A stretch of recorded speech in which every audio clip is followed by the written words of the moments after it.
Vamos falar agora sobre uma grande polêmica que está acontecendo na cidade de São Carlos e o assunto mexe com a política do município, mas também envolve a vida e a saúde da população. No dia 29 de agosto, gente, a Câmara Municipal de São Carlos aprovou por, olha só, larga margem um projeto de lei que proíbe a pulverização aérea de agrotóxicos com aeronaves tripuladas na cidade.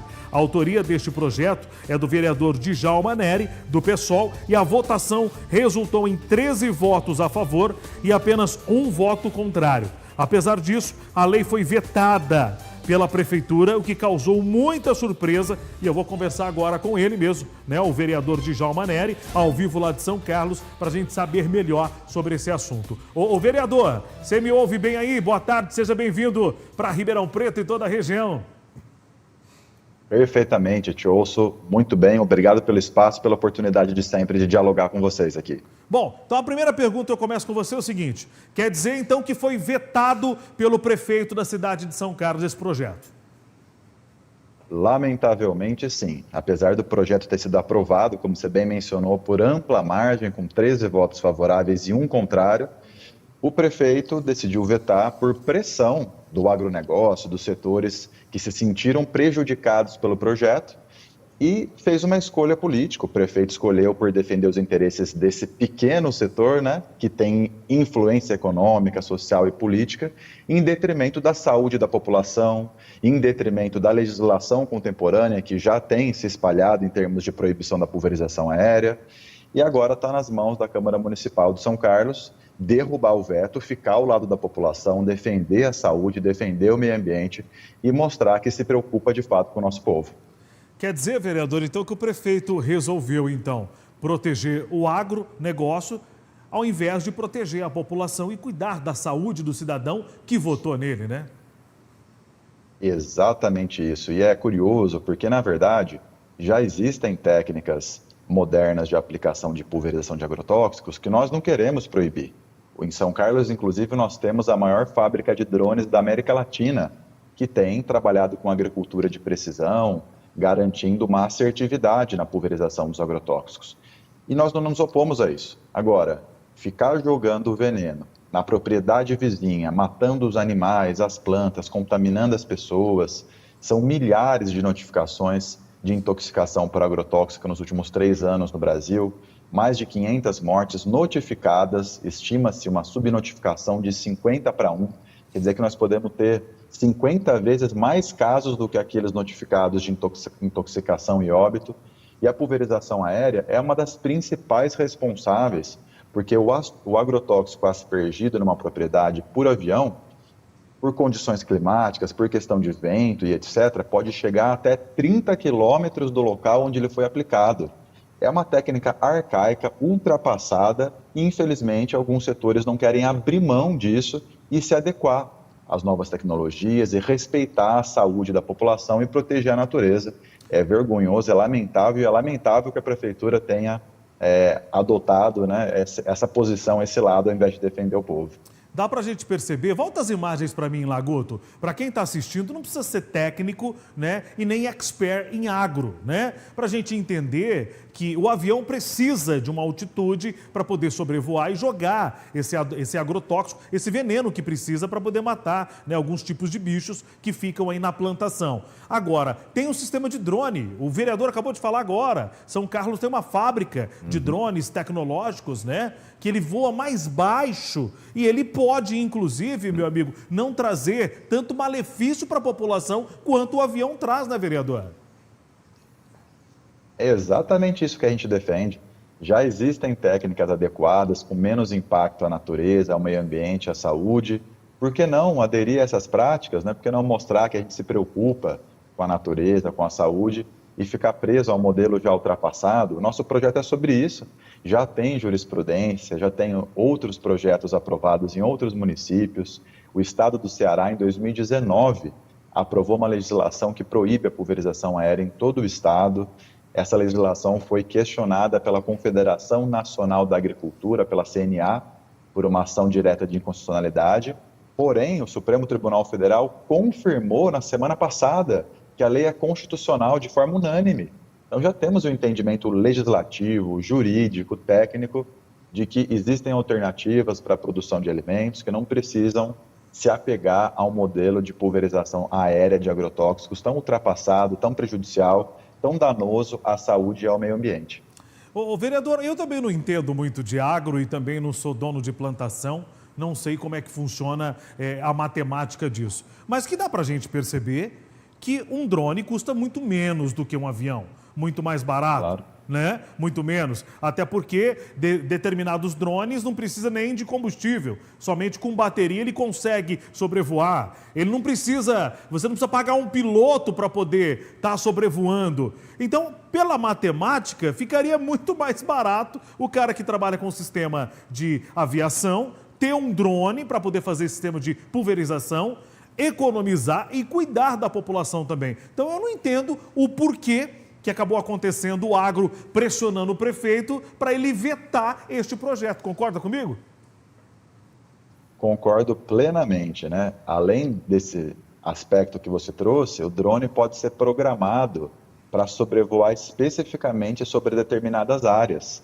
E aí, hoje em dia, já existe uma legislação que proíbe a pulverização aérea a 500 metros de núcleos urbanos, mananciais, áreas protegidas. Só que mesmo assim, os aviões, pelo erro humano, pela falta de fiscalização, que infelizmente existe no Estado, eles desrespeitam todos os dias. Nós temos centenas de fotos, vídeos, imagens de bairros rurais, de assentamentos agrícolas de São Carlos, que mostram aviões passando a 5, 10 metros das casas, próximos de áreas protegidas. Com o drone, você pode programar uma área para pulverização mais assertiva, menor altitude, garantir que, de fato, aquele equipamento não sobrevoe nenhuma residência. Então, garante muito mais segurança, muito mais sustentável, menos impactante. E, né, como você bem lembrou, infelizmente, parece que as pessoas que deveriam lembrar disso, se preocupar com isso, estão decidindo fechar os olhos. Mas nós vamos continuar nessa luta.